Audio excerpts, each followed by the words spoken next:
Hello,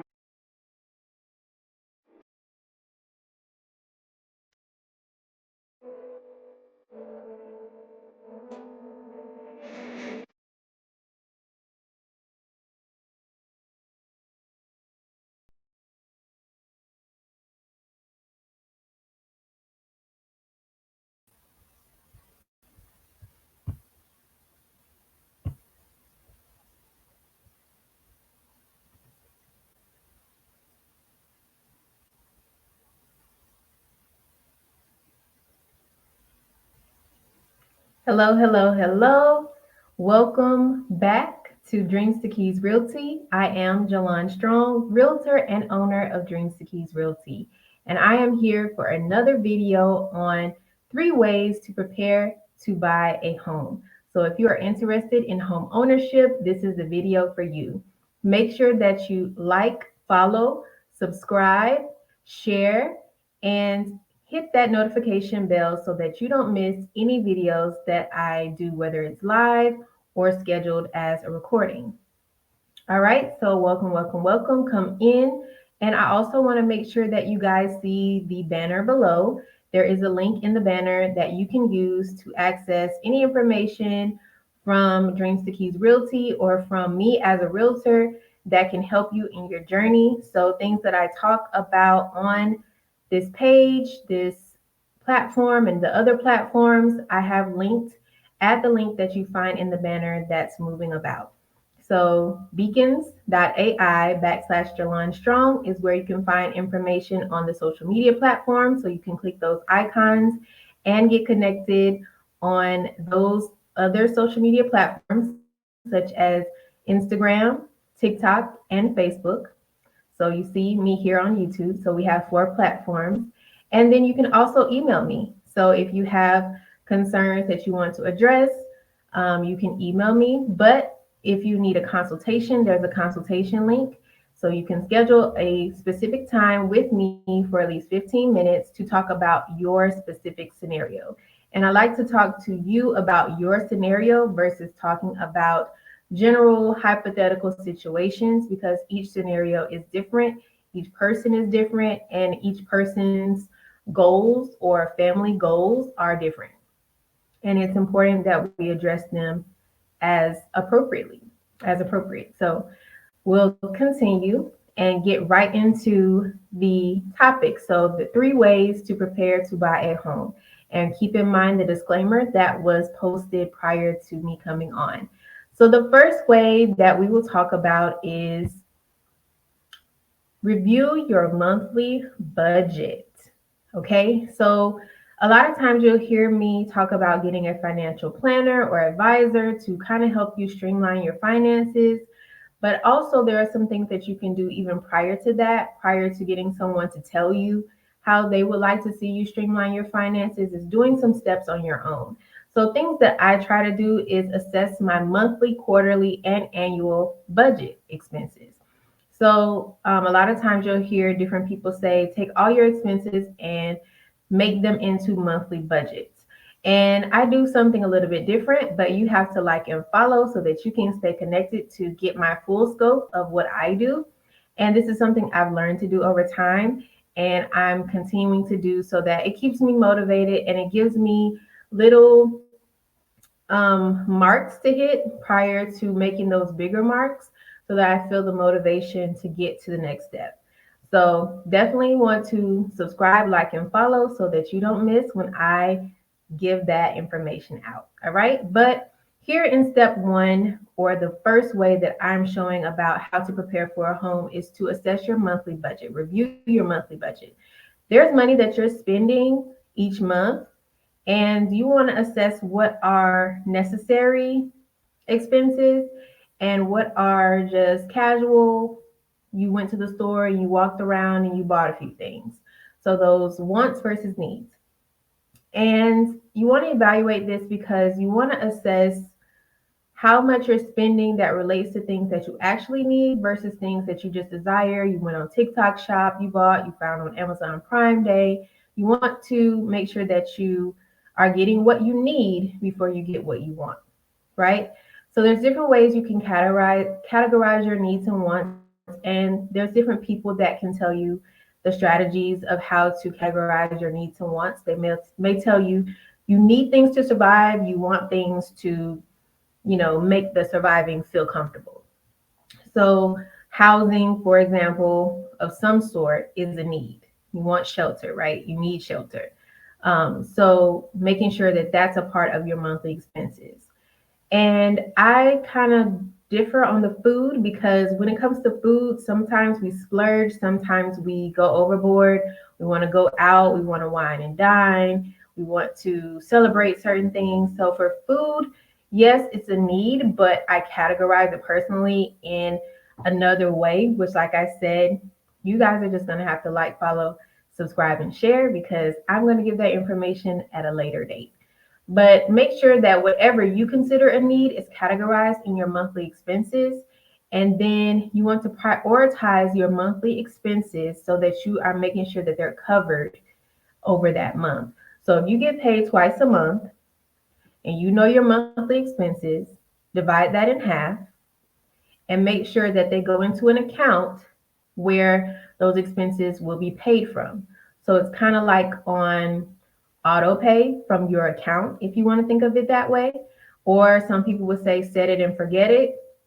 Whatever you want to call it, whatever you want to establish, that's one thing I would suggest on my personal end that I've done is to establish my monthly budget, get real about the numbers, right? You have to know the real numbers or at least round up to the nearest $10 or what have you so that you are making sure that those monthly expenses are covered. And of course, you can assess these monthly expenses and say at another time, maybe I'm spending too much in this area. Is there a way for me to tailor that back? So you can do that throughout the process of assessing your spending and saving. But this is strategy number one to just get you started. Like I said, you got to like, follow, share, and subscribe to get more deets. All right, more details. So step number one, review your monthly budget, evaluate your spending, categorize it by wants versus needs. You're going to make sure that you have your needs met. You're going to put that into a specific account where those needs will be paid out of. And the idea here is to not incur additional fees by making things late and all of that. You're going to take that out first from those paychecks. So when you get paid twice a month, and sometimes you get paid an additional time in a month, you're going to make sure that you have already established what amount that is from your direct deposit for from your direct deposit, so that it's paid automatically. You don't have to really think about it. You've already established. And then you can kind of see from there how you can maybe tailor back and adjust the different aspects that are included in those needs to see if you need to save some money in some ways. But that can wait on another time. So here we're just making sure that the needs are met right now. And then after that, you can go to assessing what money is left over, what funds remain after your needs are met. And from there, you have the option to spend or save. So that kind of brings us into, how do we save? How do we spend? And that's a totally different video, but that gives you an idea of how you want to save, how much you have left over to save, how much you have left over to spend, and then what other areas you want to spend your money toward. Are there different goals that you have that you want to save up for? And how can you set that on auto pay from your accounts in that same mechanism as you did for those monthly expenses that correlate to your needs?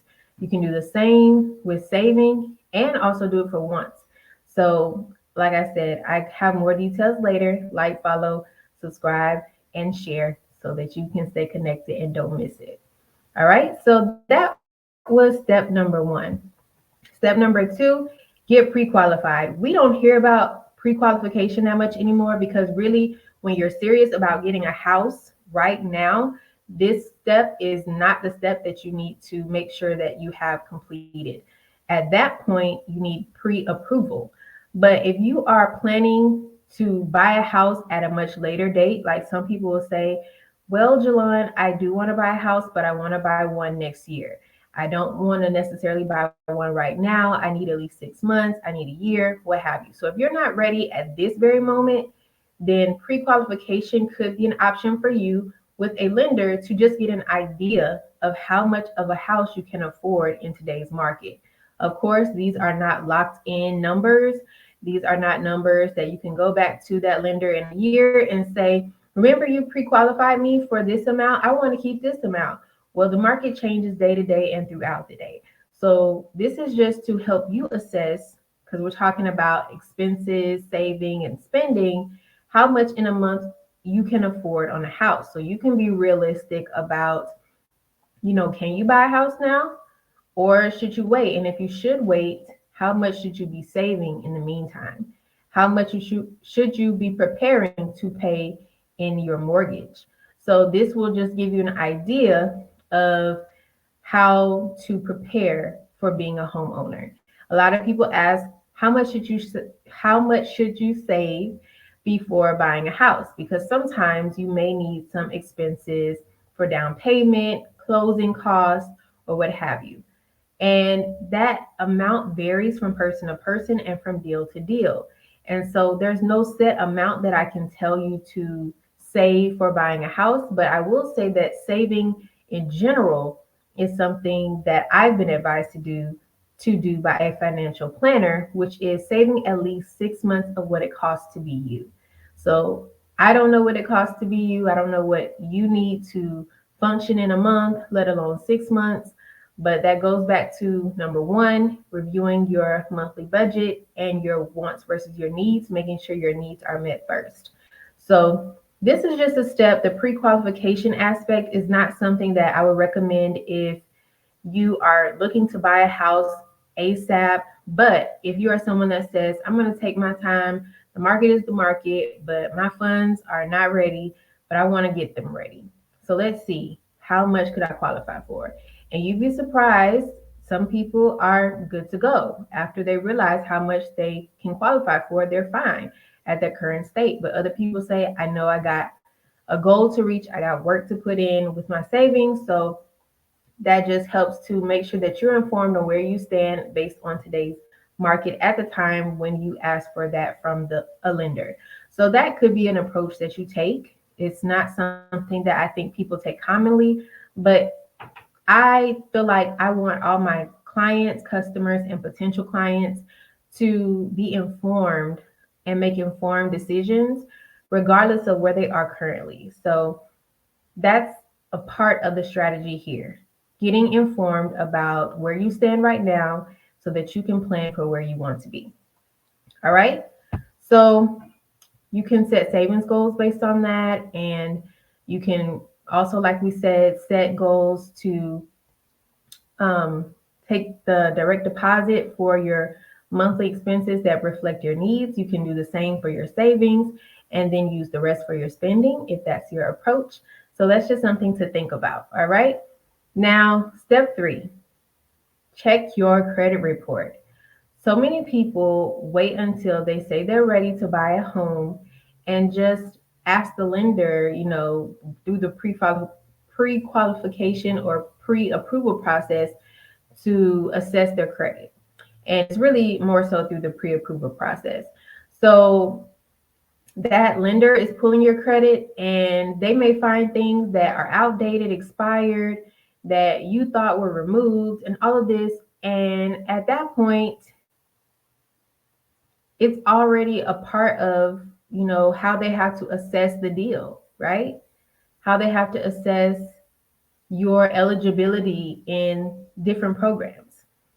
But you don't want that. You want to know what's on your credit report first, right?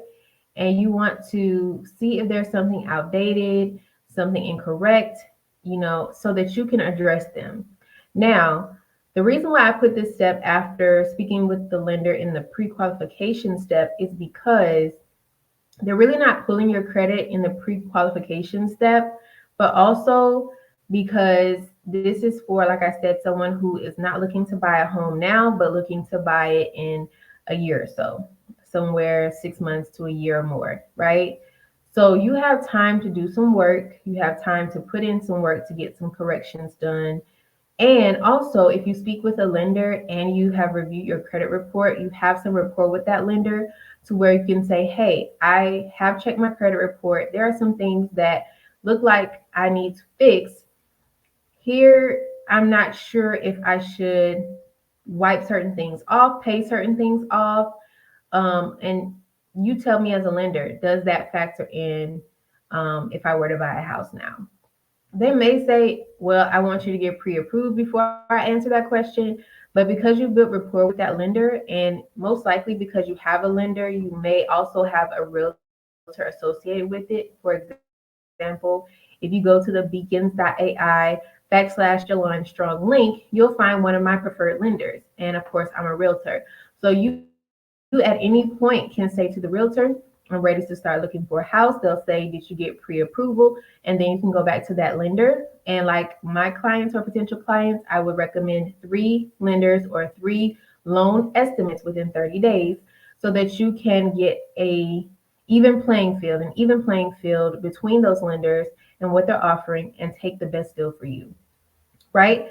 So assess your credit report while you're in that status of not sure when you're going to buy the house, because we can get an annual free credit report, like I said, annually. So you can go to annualcreditreport.com, get your free credit report. And if there's things that you feel like need to be addressed and your lender also agrees that, hey, if these things are removed, then you put yourself in a better position, especially if they're not things that you have to pay off. If they're things that you have to pay off, I would definitely suggest talking to the lender first before making that decision to pay them off. But if there's things that are expired, incorrect, if there's evictions, bankruptcies, late payments, those types of things, you want to address as soon as possible because they can affect your ability to meet eligibility in certain loan programs. And if you find that you end up in that scenario where there are things on your credit report that you need to get corrected, you can always go to links that I have in that beacons.ai /Jalon Strong link. And there's different ebooks there. But one ebook that helps with correcting things on your credit report is the credit um, repair kit. So it's the DIY credit repair kit. And I had the 3 ebooks that I have on my links. I have them in the intro. There was a little show of that, and I'm going to see if it will let me show you that right now so you can see. So the one in the center is the DIY credit repair kit, and the one on the left is the credit 411. So the credit 411 is essentially when you don't know about credit, you want to learn about credit. And if you are interested in rent to own, the one on the right is the rent to own ebook. So those are the ebooks that you can find on the link beacons.ai /Jalon Strong. Okay. So if you have things that you need to get removed or addressed on your credit report, then the DIY credit repair kit, which is the one that was in the middle, is the one that I would suggest that you purchase from the beacons.ai /Jalon Strong link. Okay. So that's pretty much it. Those are the three strategies that you can put in place to prepare for buying a home if you're looking to buy a home in the future, 6 months or later. So let's review. Number 1, review your monthly budget. Number 2, get pre-qualified. Number 3, check your credit report. So I hope that was helpful information. I hope that you learned something. Your mind was able to keep up with the information that I was spitting out pretty fast, but I hope you were able to grab that information. And of course, there are different links at the link beacons.ai /Jalon Strong, where you can find a lot of this information there. You can find the ebooks and you can find the consultation link to book a time with me and say your specific scenario, talk to it with me, and then we can come up with a strategy that's best for you to get you into the home that you desire. All right. And of course, the home that you can afford to be in, right? We don't want to have anyone house poor over here because this is where dreams turn into keys. I hope that you enjoyed your time with me, and I will see you in the next video. Like, follow, subscribe, and share, and hit that notification bell so you don't miss any videos that I post in the future. Bye bye.